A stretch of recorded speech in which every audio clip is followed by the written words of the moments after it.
3C, greetings. Greetings from my home. This is weird, you guys. I'm not totally into it. I miss you already. I miss your smiling young faces. It feels very awkward to be in my house, in my room alone, talking to a screen with my own face on it. So I'm, loving the sleeping in, not loving not getting to see you guys. It's kind of a bummer, but we're going to make it through 3C. And essentially the plan, my young friends, is to, I'm going to make a video for every one of the chapters that we haven't read. So that's beginning with chapter 7.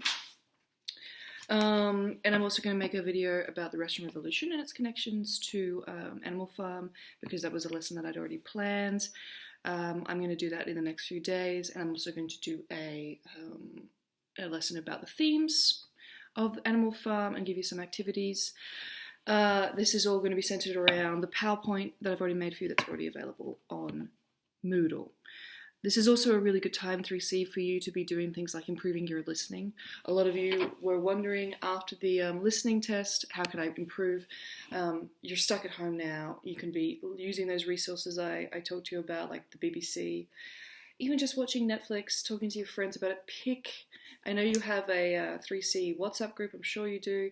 Pick a show to watch together, Brooklyn Nine-Nine, Family Guy, anything at all that you sort of vaguely like as a group, that's in English, and not just watch it but talk about it together, and make sure that you're understanding the same things, that you're seeing the same things. I also encourage you have to read Animal Farm, but pick another English book that you have at home and read that now. So Harry Potter, whatever it is that you've got that you haven't read before, that you're wanting to read, that you've been putting off because you've been busy with school, you're less busy now. You can't go out as much. There's less to do. So do more in that realm. Okay, so that's sort of the end of my speech, and that's my plan. We don't know when school will be back. The plan, of course, is to be back in 3 weeks, wherein you will have a test on Animal Farm. So we're going to operate under the assumption that will still happen. And if not, then we'll find some other way to test you. But we need to get you ready for that test, in whatever form it takes. So we're going to start chapter 7 right now. Essentially, chapter 7, I said to you, chapter 5 and chapter 6, chapter 5, things are really getting bad. And chapter 7 is where we see an escalation of the violence towards the animals from the pigs. And there is continuing parallels between what happened in Russia with Stalin and what's happening in Animal Farm. So I'll talk to you about those. But I'm going to read it to you like I would in class, and just, as per usual, stop and ramble at you at moments that I think are important. So enjoy. God, the silence. I'm not missing the talkie you guys do sometimes. This is maybe not going to be as bad as I expected. So we're on page 49, 3C. It was a bitter winter. The stormy weather was followed by sleet and snow, and then by a hard frost which did not break till well into February. The animals carried on as best they could with the rebuilding of the windmill, well knowing that the outside world was watching them, and that the envious human beings would rejoice and triumph if the mill was not finished on time. Out of spite, the human beings pretended not to believe that it was Snowball who had destroyed the windmill. They said that it had fallen down because the walls were too thin. The animals knew that this was not the case. Still, it had been decided to build the walls 3 feet thick this time instead of 18 inches as before, which meant collecting much larger quantities of stone. For a long time the quarry was full of snowdrifts and nothing could be done. Some progress was made in the dry, frosty weather that followed, but it was cruel work, and the animals could not feel so hopeful about it as they'd felt before. This opening scene, we're moving into winter time, and things are really getting very bad for the animals. In the last chapter, in chapter 6, the windmill was blown down in a really bad storm. And, of course, as you remember, Napoleon blamed Snowball for that act, but we as observant readers know, of course, that it was actually the storm that blew down the windmill. But Napoleon's trying to turn this really, this moment of incredibly bad luck and bad planning, the fact that the walls were not thick enough, it shouldn't have blown down, but it did because it was not made properly, that he's trying to use this, essentially a mistake by the pigs in their planning, he's going to turn that into a sort of PR win. And so that's what they're doing. They're also opening up to concerns around what the human beings think of Animal Farm. This was true in Russia as well. So Stalinist Russia, Soviet Russia was really, really concerned with their reputation in the world, and they had a reputation for being incompetent. There was famine. There was poor management. There was, starvation of millions of people because of the Stalinist government mismanagement. But they wanted to cover up that. They didn't want the rest of the world to know that they were struggling and that their plans weren't really working out. And this is the parallel of the windmill and Stalin's 5-year plan that led to the starvation of millions of people in Russia. And that's what the windmill is a sort of comparison to, a metaphor for. Okay, so the animals are working hideously hard and they're trying to cover up their mistakes from the outside world so that the humans don't find out, or in the case of Stalinist Russia, so the rest of the world doesn't find out how bad things are there. Okay, they were always cold and usually hungry as well. Only Boxer and Clover never lost heart. Squealer made excellent speeches on the joy of service and the dignity of labour, but the other animals found more inspiration in Boxer's strength and his never-failing cry of, "I will work harder." In January, food fell short. The corn ration was drastically reduced, and it was announced that an extra potato ration would be issued to make up for it. Then it was discovered that the greater part of the potato crop had been frosted in the clamps, which had not been covered thickly enough. The potatoes had become soft and discoloured, and only a few were edible. For days at a time, the animals had nothing to eat but chaff and mangles. Starvation seemed to stare them in the face. You see again, of course, screw-ups, mismanagement. This happened in Soviet Russia, and it's happening on Animal Farm. It was vitally necessary to conceal this fact from the outside world. Emboldened by the collapse of the windmill, the human beings were inventing fresh lies about Animal Farm. Once again, it was being put about that the animals were dying of famine and disease, and that they were continually fighting among themselves, and had resorted to cannibalism and infanticide. Napoleon was well aware of the bad results that might follow if the real facts of the food situation were known, and it decided to make use of Mr. Whymper to spread a contrary impression, so essentially to spread lies. Hitherto the animals had had little or no contact with Whymper on his weekly visits. Now, however, a few selected animals, mostly sheep, were instructed to remark casually in his hearing that rations had been increased. So it's the sheep that are being used by Napoleon to put out lies, of course, because the sheep are the most reliably subservient to his government, and they're essentially putting out their lies. There's something else I wanted to say, 3C, about the walls. Now, when at that sort of beginning of that second paragraph on page 49, where it says the human beings pretended not to believe that it was Snowball who had destroyed the windmill, they said it had fallen down because the walls were too thin. We, reading between the lines, of course, know that is why the windmill fell down. But the animals knew this was not the case. So that you can see in these moments the effect of the propaganda and even the brainwashing that Squealer is putting out there on behalf of Napoleon.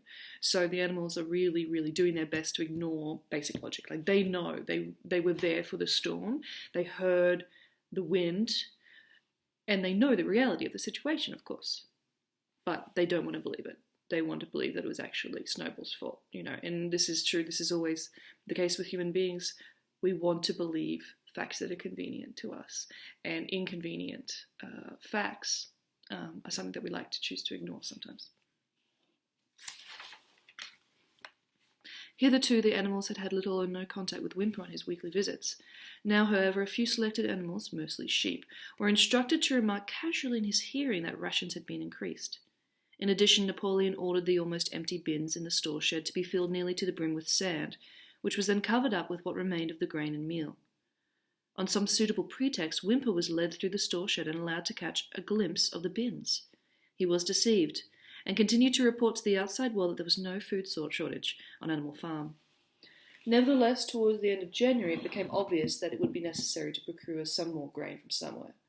In these days, Napoleon rarely appeared in public, but spent all his time in the farmhouse, which was guarded at each door by fierce-looking dogs. When he did emerge, it was in a ceremonial manner, with an escort of 6 dogs who closely surrounded him and growled if anyone came too near. Frequently, he did not even appear on Sunday mornings, but issued his orders through one of the other pigs, usually Squealer.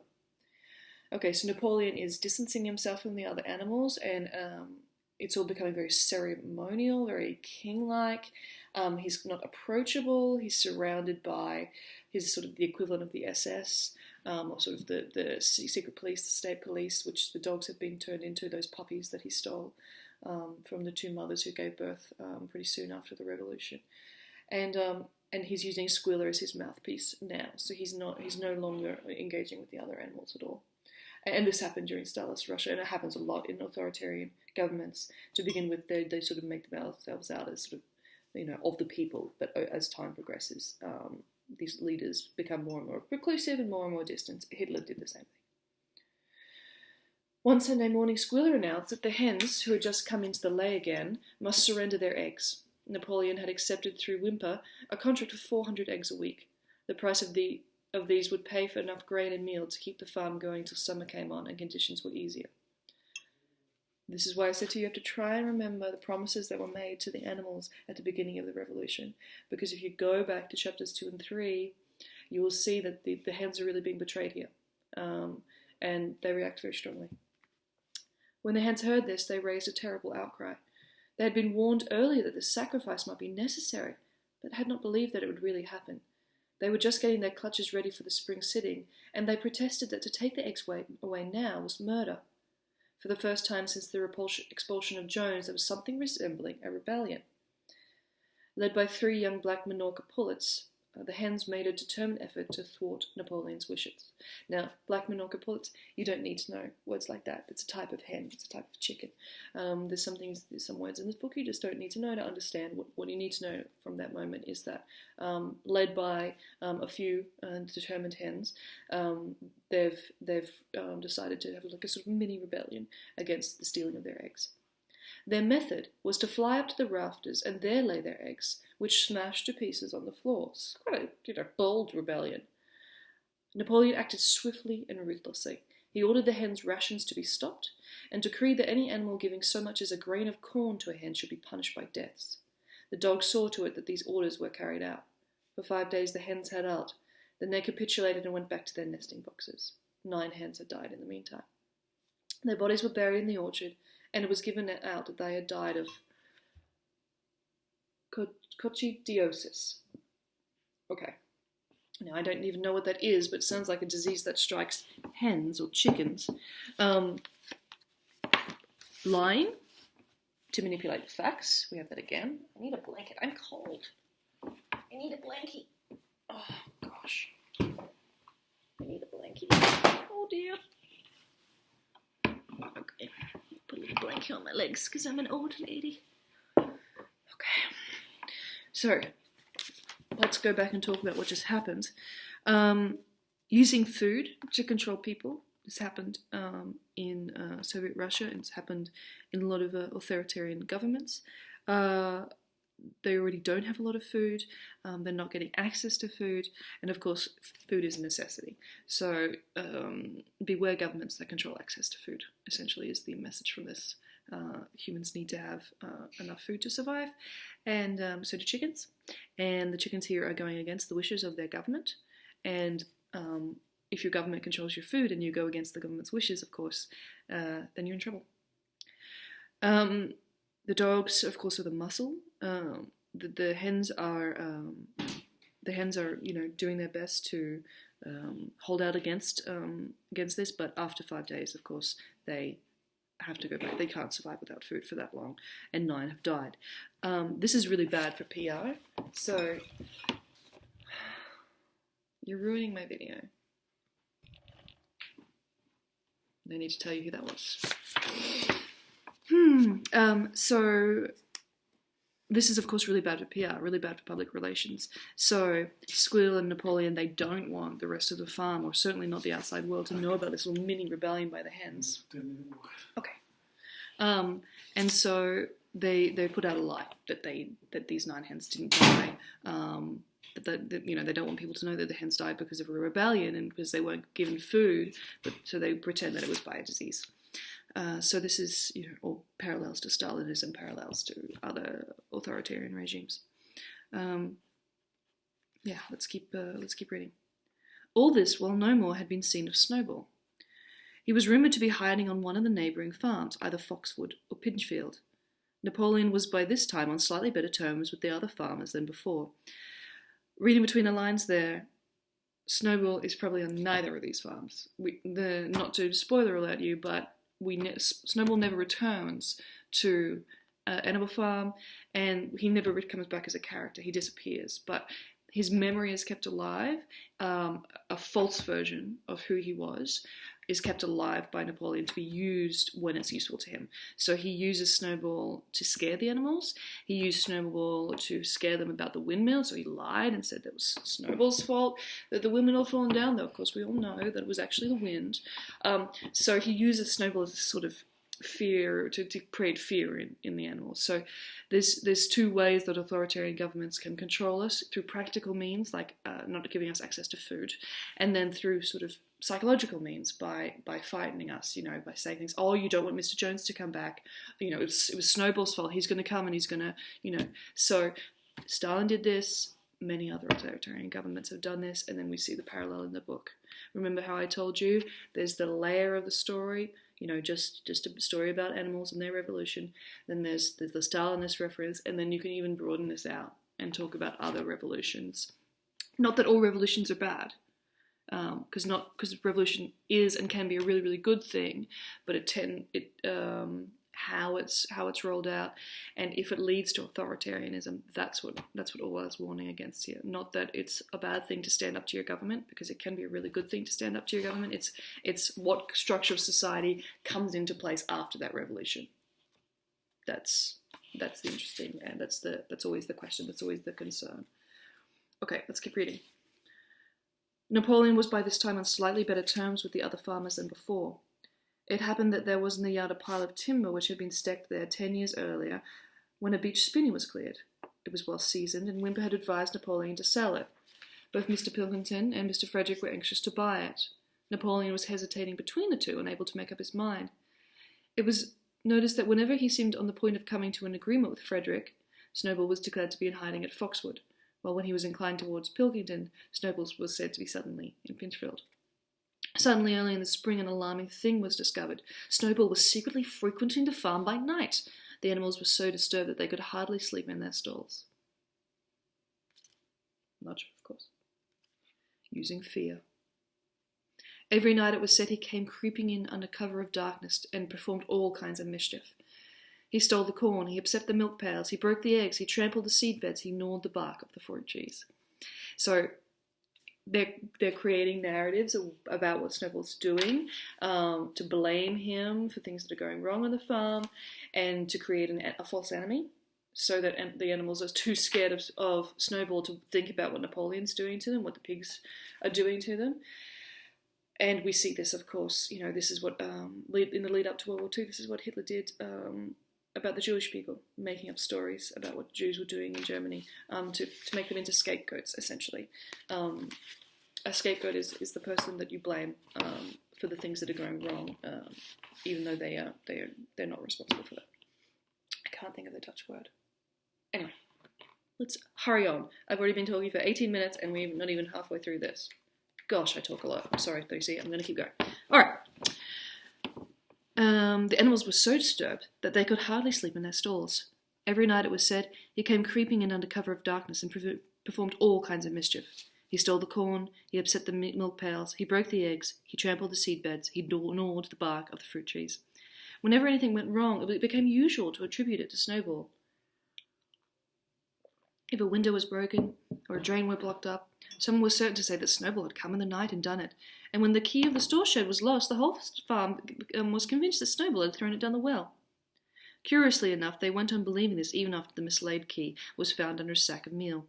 The clowns declared unanimously that Snowball crept into their stores and milked them in their sleep. The rats, which had been troublesome that winter, were also said to be in league with Snowball. Napoleon decreed that there should be a full investigation into Snowball's activities. With his dogs in attendance, he set out and made a careful tour of inspection of the farm buildings, the other animals following at a respectful distance. At every few steps, Napoleon stopped, stuffed the ground for traces. Alan's phone is ringing. Sorry about that noise.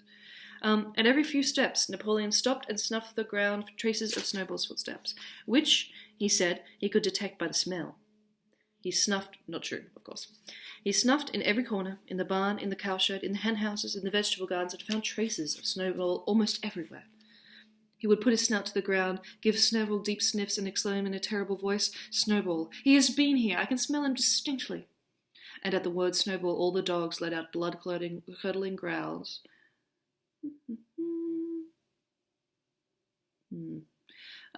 Blood-curdling growls and showed their side teeth. The animals were thoroughly frightened. It seemed to them as though Snowball was some kind of invisible influence pervading the air about them and menacing them with all kinds of dangers.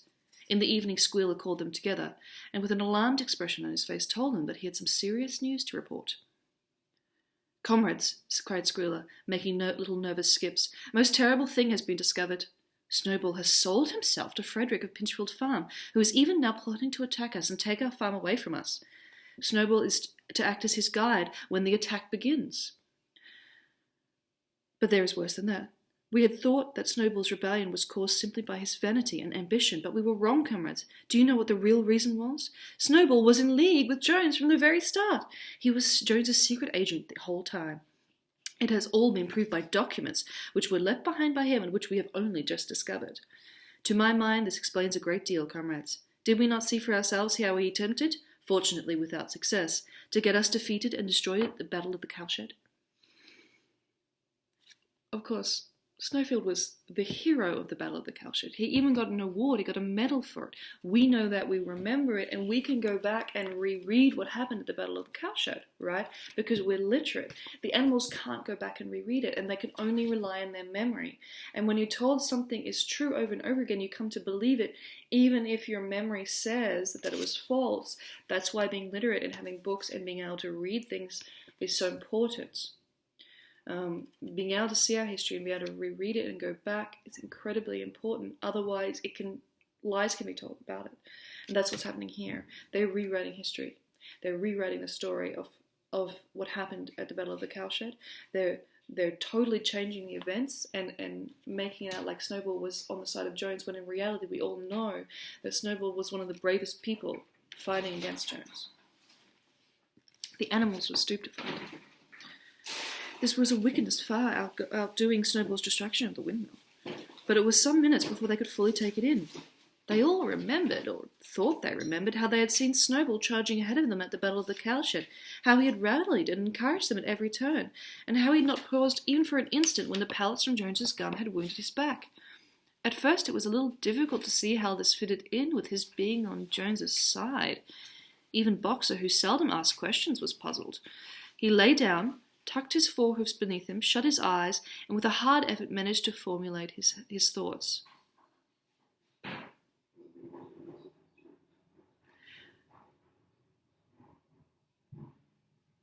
"I do not believe that," he said. "Snowball fought bravely at the Battle of the Cowshed.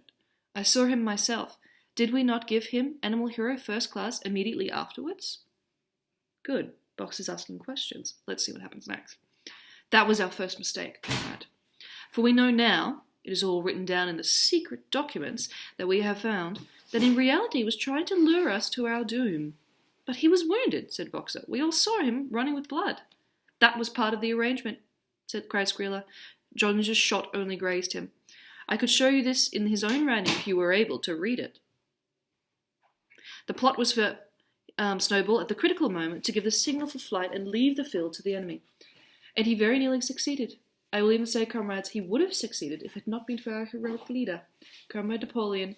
Do you not remember how, just at the moment when Jones and his men had got inside the yard, Snowball suddenly turned and fled, and many animals followed him?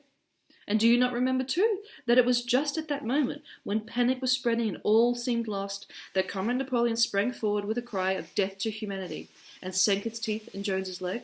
Surely you remember that, comrades, exclaimed Squealer, frisking from side to side.